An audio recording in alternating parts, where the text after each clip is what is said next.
Hello, comrades. My name is Arcady, and today I want to talk about how to not make them come at all on your sales calls as a coach or on any sales calls for that matter.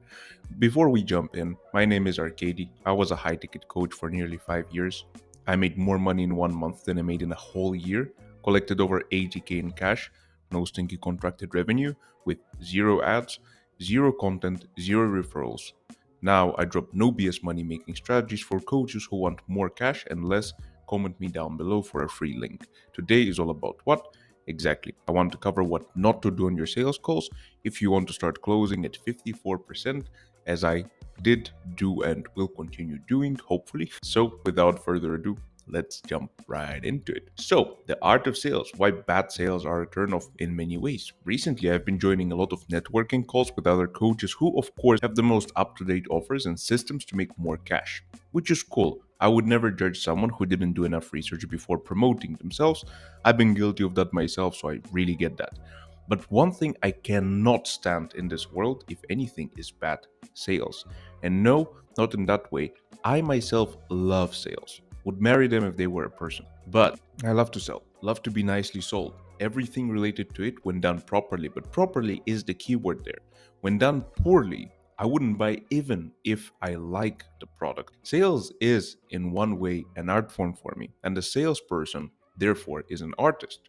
So, would you buy a painting from an artist you deeply despise? Probably you wouldn't, because it's subjective. Would you go to a mechanic that makes you feel weird? You probably wouldn't either. Heck, we sometimes go to a different supermarket just because we don't like the person currently working the shift. At least I do. And the thing is, it's like a lot of people have a closer of the year mentality when they really don't know how to sell. And I can't stand it when someone who didn't take time to learn more about sales acts as though they are the closer of the year. 54% was my average conversion rate for cold traffic, which means that out of 10 people that came and showed up for the call, I sold 5 of them at a high ticket price point of $3,000 in a B2C niche. So, avoiding stupidity, to be smart, is the way to go. At least I'm the huge fan of this rule. Instead of looking for how to be smart, I'm just gonna avoid makes you look stupid. So here are the points I try to avoid at all costs during a sales call. There are more of those, but I'd say those 5 are the most important ones, at least for me. So, speaking too loudly or too quickly, believe it or not, but some people actually don't like it. Speaking as a salesperson, I must ask questions, nod, and take notes, and then get their credit card. Don't take this literally though, I'm emphasizing that we shouldn't speak more than the person who is buying. In other words, when you are starting to overly communicate certain things at certain points, people really tend to get a turn off. So if you want to become better at sales, learn how to listen more than you speak. And instead of saying stuff, so making statements, ask questions. So for me, the biggest rule is I make statements only when necessary. Only when necessary. In all other parts, I ask questions. And with those questions, I'm leading them to a thought that I want them to have. An example of that could be if someone would to say, let's make a very simple example. If someone would to say, yeah, I think it's too expensive. Instead of saying, no, it's not expensive at all. Look, we are the cheapest at blah, blah, blah, blah. Don't say that. Instead, you can just ask, cool, yeah, I would totally agree with you. What are you comparing to? And you just wait and they will give you an answer. Oh, but a friend of mine or a friend of my friend is doing XYZ and they've been telling me that the price point for this particular product on average is blah, blah, blah. Okay, cool. Is it from this city? Is it from this area? Depending on what you sell, obviously. Let's say I'm selling coaching for menopausal women and I say the price point is 3,000. Someone says, oh, it's too expensive. Cool, what are you comparing to?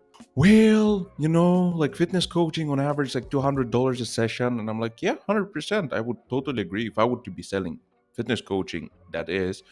But we're not here talking about fitness coaching, are we? And they're like, no. Okay, cool.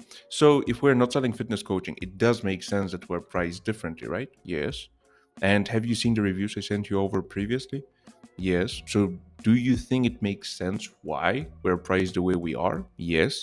You see, I didn't have to give them a statement of any kind. All I did is I asked questions over and over again, and I can literally do it with any topic. And that's why I took such a big part of this video to talk about that specific point. So third point, or just here it says one, but it's a third point, is bringing out details about my product. It's like picking a girl up in a bar, selling her and going to your place, and then adding, I will show you my wrestling card collection. Boom, a guaranteed turn off.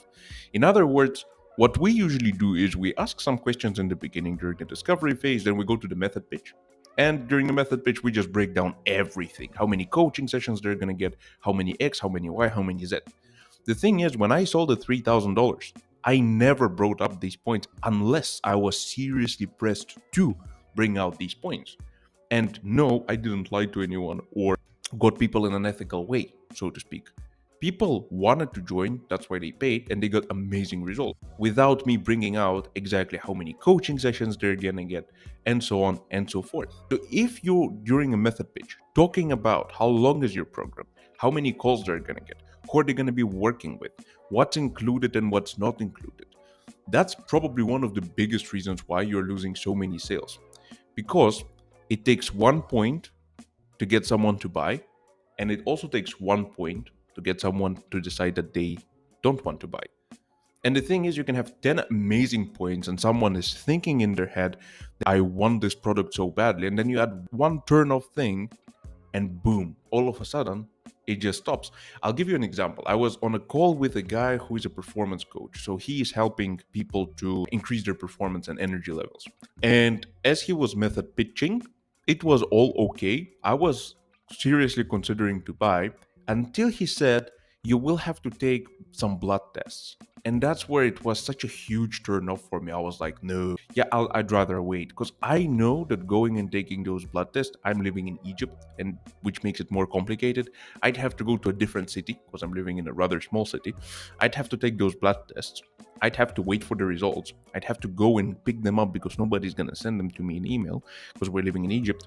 And it made me think like, nope, I'd rather wait until I have more free time because I'm quite busy. And yeah, and at the end of the call, I just said I need to think about it. And the guy was like, yeah, what do you need to think about it? Yeah, maybe it's just not my top priority right now. But the truth of reality is, I just didn't want to take them blood tests. Now, if he would have not brought that up and I would have paid, it would be a very different experience. He would have told me, now you need to go and take blood tests. I'd be like, okay, I just paid for it. Now it makes sense that I need to do some work in order to get the result. I wouldn't be disappointed. Make sense? So don't think that it's in any way unethical, please. Think of it, all we really need to say on sales calls is what they want to hear, not what we want them to hear.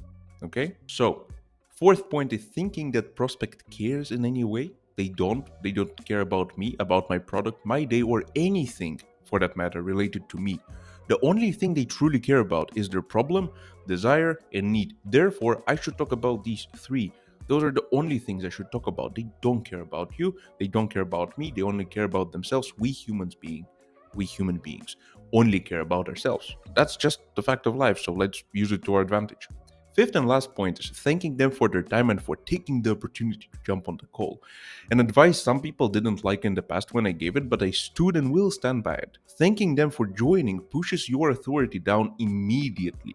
If you have a solution to their problem, then they're the one who's supposed to be thanking you, not vice versa. Unless you sell some sucky stuff, in which case, most probably, that's why you're saying, thank you so much for jumping on the call. It usually comes from you being not confident about your product yet. And the fastest way to break that is to actually stop using thank you for jumping on the call. It's really damaging your authority more than anything, if anything. So, aside from that, I truly believe that sales is one of the greatest skills in life someone may acquire. Taking your wife out and wanting to stop at the store to buy a new Lego set? Sales. Taking your hubby out for a shopping on a Sunday afternoon when the only thing he wants is to lie in front of the TV and watch football? Sales. Trying to get your kids to stop cursing? Also sales. And by the way, I had a totally healthy childhood, if anyone wonders. And I got also some authors for sales improvement. It all comes down to it. And if you're a coach and looking to improve sales, here are my most favorite: Brian Tracy, Zig Ziglar, Bob Burg, Chris Voss, Dale Carnegie, and Dr. Robert B. Cialdini. It's obviously not all, but those are my truly favorite ones. So if you want to improve your sales, please buy some of their books and read it because they're truly amazing. Bob Burg, The Art of Persuasion, Zig Ziglar, The Art of Closing the Sale. No, The Secrets of Closing the Sale. There we go. Brian Tracy, The Art of Closing the Sale. Chris Voss would be Never Split the Difference. Robert B. Cialdini would be The Influence. Dale Carnegie, How to Win Friends and Influence People. And those are my most favorite books that had the biggest impact on my sales journey and my sales career. Aside from that, a book title that you might be interested in is The Challenger Sale. I forgot the author's name, but it's like a red cover. Beautiful book. It's more of a research, so it's a more of a complicated read, but definitely worth it if you are into sales. Aside from that, I do have a custom sales framework for you. So if you want to take it a step further, I created a custom GPT that has all my years of knowledge about creating a sales framework that sells. And it's super simple. You just press a button there and you answer some questions. It's completely free. I got nothing to sell you. So the link is in the description down below. If you want to check it out, please do. I'm going to wish you a wonderful day. That would be it for today, comrades. Hope you enjoyed it and learned something new. Bye bye.